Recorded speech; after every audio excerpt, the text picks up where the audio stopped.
Hey everybody, it's Pastor Caleb. Thanks for joining us. We're in our fourth and final part of our Exodus series of the babies, burning bushes, and plagues. Oh my.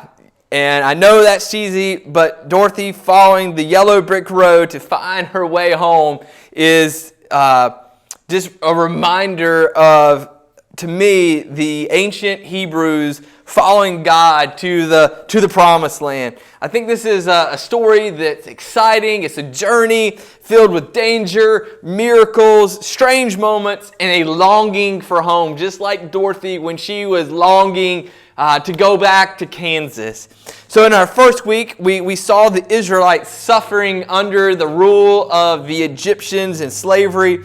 And then we took a look at two stories of different kinds of courage.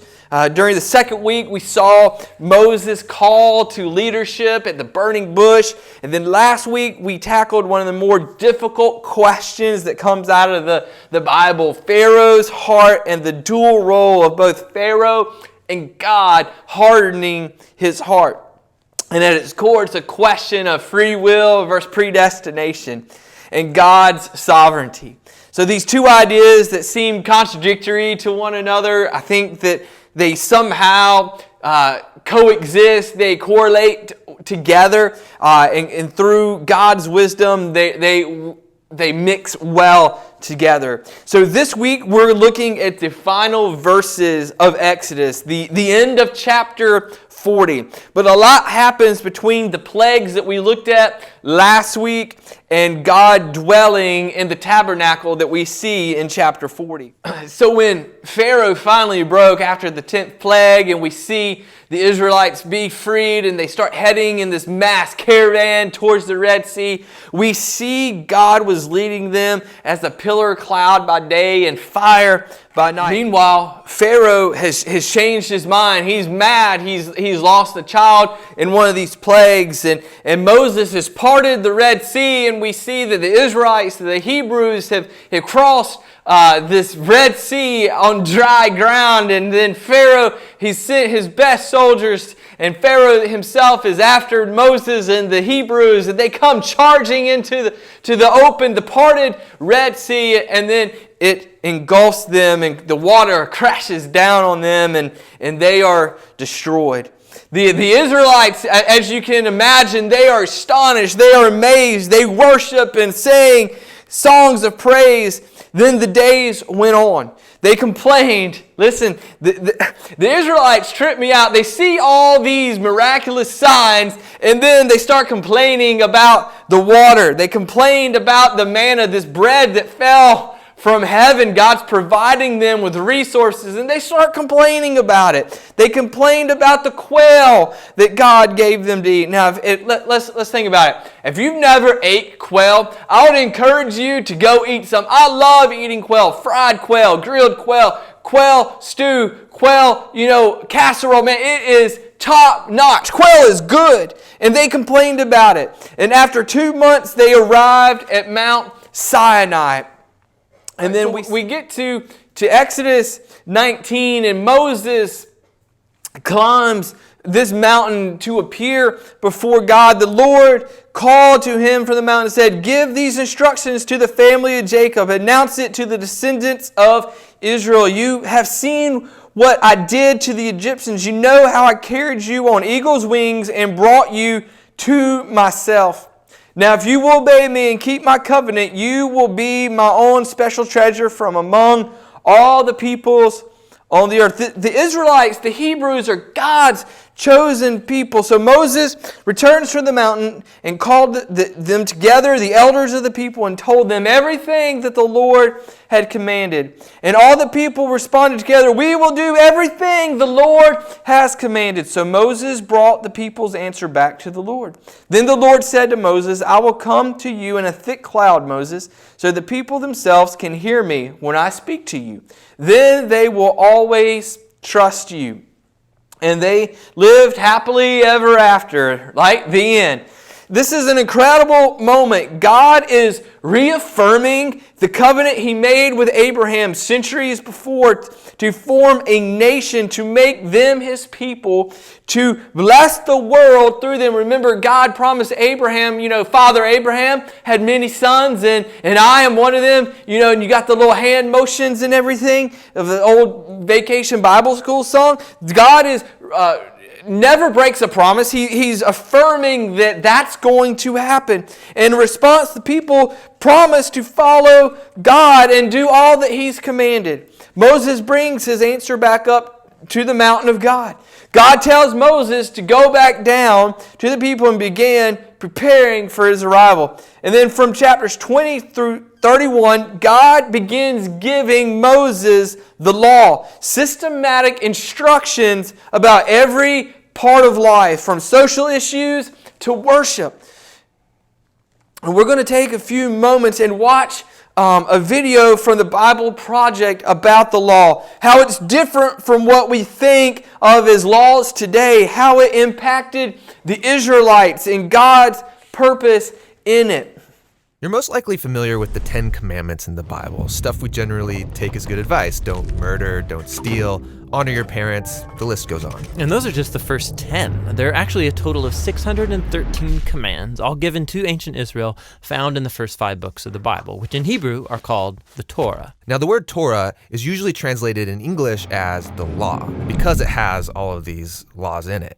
And as you read through them, you wonder, am I supposed to obey some of these, all of these? What's the purpose of the law? Well, that translation is kind of confusing because while the Torah has laws in it, the book itself is fundamentally a story about how God is creating new kinds of people who are fully able to love God and love others. And when Jesus taught about the Torah, he said that he was bringing that story to its fulfillment. So walk me through the story and how it's fulfilled. So the story begins with God creating humanity who rebels. And God chooses Abraham to bless all of the nations through his family, who end up in slavery down in Egypt, and so God rescues them. Then at Mount Sinai, God makes a covenant with Israel, like an agreement. And all of the laws that Moses gives to Israel are the terms of that agreement. They're like a constitution. And so some of the laws, they're about rituals and customs that set Israel apart from the nations. Other laws are about social justice or morality. And by following these, Israel would show the other nations what God is like. Okay, so the rest of the Torah is just the complete list of laws that Moses gives Israel? No, the rest of the Torah just continues the story. And the 613 commands are only a selection from that original constitution. And even these have been broken up and placed at strategic points within the story.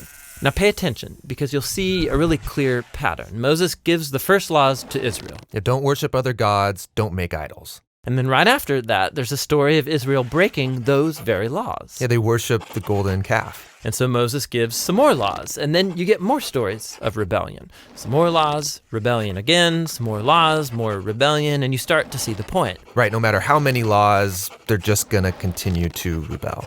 So at the conclusion of the Torah's story, Moses gives this final speech to Israel as they prepare to go into their new home. And he tells them, you guys, I know that you're not going to follow all of God's laws. You've proven to me that you're incapable. And Moses says the problem is that their hearts are hard and that they're going to need new, transformed hearts if they're ever going to truly follow God's law. And he was right. The story goes on to recount Israel's total failure. They go into the land, they break all the laws. Right. Now, the next section of books in the Jewish tradition are the 15 books of the prophets, and they reflect back on the story. For example, Ezekiel, he said that if Israel was ever going to obey the law, God's Spirit would have to transform their hard hearts into soft hearts.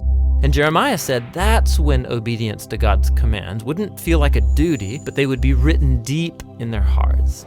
And Isaiah, he promised a future leader, Israel's Messiah, who will lead all of the people in obedience to the law. Now, in Jewish tradition, all of these books together are called the prophets, even the historical books, because they're continuing the story told from the perspective of the prophets.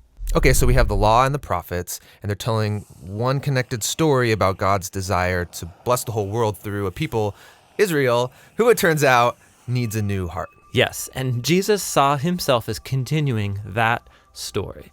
So he agreed with the law and the prophets when he taught that it's out of the human heart that come the most ugly parts of human nature. It's like the default setting of our hearts is opposed to God's law. But Jesus also said that he came to solve that problem, and in his words, to fulfill the law. So what does he mean there, to fulfill the law? Well, first he said that the demand of all of the laws in the Torah could be fulfilled by what he called the Great Command, that we are to love God and to love others. So that seems pretty easy. I mean, we all want to love. Well, we think we want to love. But Jesus showed how love is far more demanding than we realize. So he quotes the law, do not murder. And he says, yes, not killing someone is a very loving thing to do. But then he also says that when you treat someone with disrespect or when you nurse resentment against them, you're also violating God's moral ideal because you're not treating that person with love. And so Jesus said true love ought to extend even to our own enemies. So even though this command seems very simple, Jesus showed how our hearts are not currently equipped to fulfill even this basic command of God to love others. And that's kind of a downer. But where Israel failed, Jesus brought this story to its fulfillment. As Israel's Messiah, he fully loved God and others, and he showed all of the nations what God is truly like. He did this through his acts of compassion and mercy, and ultimately by loving his enemies even unto death. And after his resurrection, he told his followers that he would send God's Spirit to transform their hearts so that they could follow him and fulfill the purpose of the law, to love God and to love their neighbor.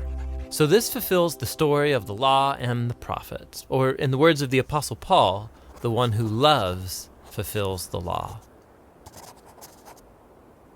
So exactly what we just heard in this video happened while Moses is on the mountain receiving the law. We find out in Exodus 32 that the people have grown impatient and created a golden calf, an idol to worship. They've fallen back on the practices of the Egyptians. Time after time, we see the Israelites, they're like, man, it would just be better to be back in Egypt and do things like the Egyptians. Now, let's just think about this. Moses, is mad. He's ticked off. He's gone up before God and said, the people are going to do this. So Moses, his reputation is on the line here. He smashes the stone tablets. He smashes the Ten Commandments. And then he takes the golden calf, melts it down, grinds it up into powder, puts it into the water, and makes them drink it. I mean, that's just crazy stuff. Then the people, the people repent, and Moses goes back up to the mountain. And I can just imagine while Moses is climbing back up this mountain, man, what am I going to say to God? I mean, the people, I was up here talking with you, and they're down there building this calf out of gold. What is God going to say? What is God going to do? All right, so Moses goes back up there where God begins giving him detailed instructions about the tabernacle. What we're seeing is the second half of Exodus is formalizing the Jewish faith and practice. So God's not really all that, mad. Moses took care of what was going on, and God's a God of grace, and he gives Moses grace time after time and gives Moses mercy time after time. So up until now, they've done sacrifices and prayed to God. But for the first time in centuries, it's being organized and given detailed instructions. The tabernacle is essentially a portable temple. It's a tent with all aspects of the temple they would build one day, but with the ability to be taken down and moved. So they've yet to reach the promised land. They've yet to get to their final destination. So they've got this portable temple. It's where the Ark of the Covenant would be, and that's where they would place the 10 Commandments. And instead of being made of stone, it's more like a tent. So chapters 34 through 39 are detailed instructions of, making this tabernacle. And this involves making the tent itself, the tables, the lampstand, the altar, the incense, the anointing oil and incense, the altar, burnt offerings, the bronze basin, the court, the Ark of the Covenant, and the priestly garments. Listen, each piece had to be put together to the exact standards to satisfy God's holiness. This tabernacle would be God's dwelling place. This is where they would go and meet with God. So in Exodus 40, starting in verse 34, then the cloud covered the tabernacle, and the glory of the Lord filled the tabernacle. Moses could no longer enter the tabernacle because the cloud had settled down over it, and the glory of the Lord filled the tabernacle. Now, whenever the cloud lifted from the tabernacle, the people of Israel would set out on their journey following it. But if the cloud did not rise, they remained where they were until it lifted. Verse 38, the cloud of the Lord hovered over the tabernacle during the day, and at night fire glowed inside the cloud so the whole family of Israel could see it. This continued throughout all their journeys. All right, so it's a beautiful ending to a book that began with the Israelites in slavery and Pharaoh trying to massacre infants, the tabernacle, and later the temple functioned as a home for God, a place where mankind can connect with Him and worship Him. While it lacks the freedom and interaction that the Garden of Eden had, sin makes that impossible. Listen, it's a step in the direction of restoring us to God. All right, so in The Wizard of Oz, Dorothy utters those famous words, "There's no place like home," at the end of the movie while clicking together her ruby red shoes, magically transporting her back to Kansas. Most people believe that's the end of the story. However, that's not the end of the story. Dorothy and Toto are magically there at home. The Tin Man has a heart, the Lion has courage, and the Scarecrow has a brain. But listen, that's not the end of the story. What you might not realize is that The Wizard of Oz, the one that we're so familiar with, is the first of 14 books chronicling the adventures of Dorothy and a number of other wonderful characters. The ending of Exodus is similar to the ending of The Wizard of Oz. The story is just beginning. The books following Exodus, we see that the Israelites will continue to travel on their adventure to the Promised Land by God's guiding. Listen, they will form their nation, and it ultimately culminates in the birth, the life, death, and resurrection of Jesus.